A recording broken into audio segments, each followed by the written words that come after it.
माता सीता के श्राप से गया में नहीं उगती तुलसी और ब्राह्मण कभी नहीं होते संतुष्ट। बड़ी ही रोचक कहानी। स्वागत है दोस्तों आपका हमारे चैनल पर।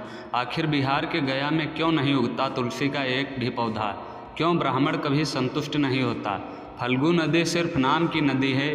क्यों कौवा हमेशा लड़ झगड़ कर ही खा पाता है? कौवा, तुलसी, ब्राह्मण व गाय को माँ सीता ने क्यों श्राप दिया था, इसके बारे में कुछ लोग ही जानते हैं। आइए हम विस्तार से इस बारे में बताते हैं। वाल्मीकि रामायण के मुताबिक वनवास के दौरान भगवान राम, लक्ष्मण और माता सीता पितृपक्ष में श्राद्ध करने के लिए बिहार के गया धाम पहुँचे। वहाँ ब्राह्मण ने भगवान श्री राम और लक्ष्मण को श्राद्ध कर्म के लिए आवश्यक सामग्री जुटाने के लिए कहा। इस पर भगवान राम व लक्ष्मण नगर की ओर सामान लेने के लिए निकल पड़े। ब्राह्मण देव ने माता सीता से आग्रह किया कि पिंडदान का समय निकलता जा रहा है। यह सुनकर माता सीता का व्यग्रता भी बढ़ती जा रही थी, क्योंकि श्री राम और लक्ष्मण अभी नहीं लौटे थे। इसी दौरान दशरथ जी की आत्मा ने उन्हें आभास कराया कि पिंडदान का वक्त बीता जा रहा है। यह जानकर माता सीता असमंजस में पड़ गईं। तब माता सीता ने समय के महत्व को समझते हुए यह निर्णय लिया कि वह स्वयं अपने ससुर राजा दशरथ का पिंडदान करेंगी।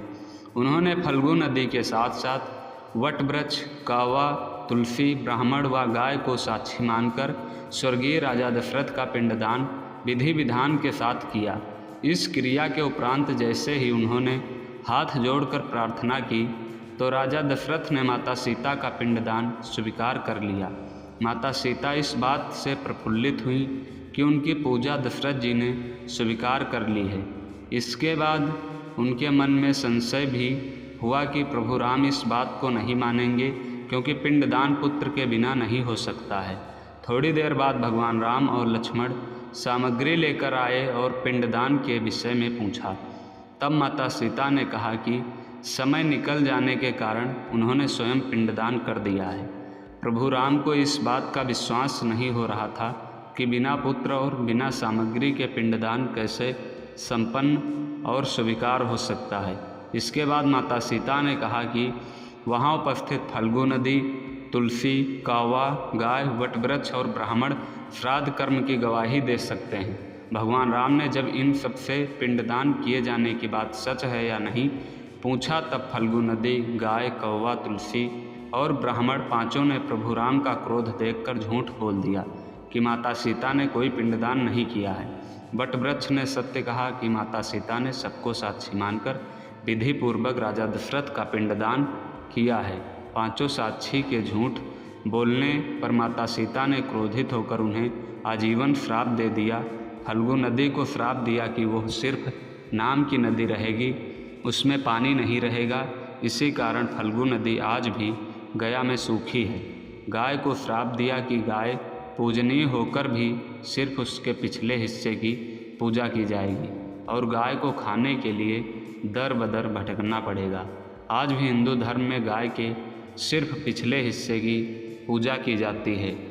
माता सीता ने ब्राह्मण को कभी भी संतुष्ट ना होने और कितना भी मिले उसकी दरिद्रता हमेशा बनी रहेगी का श्राप दिया।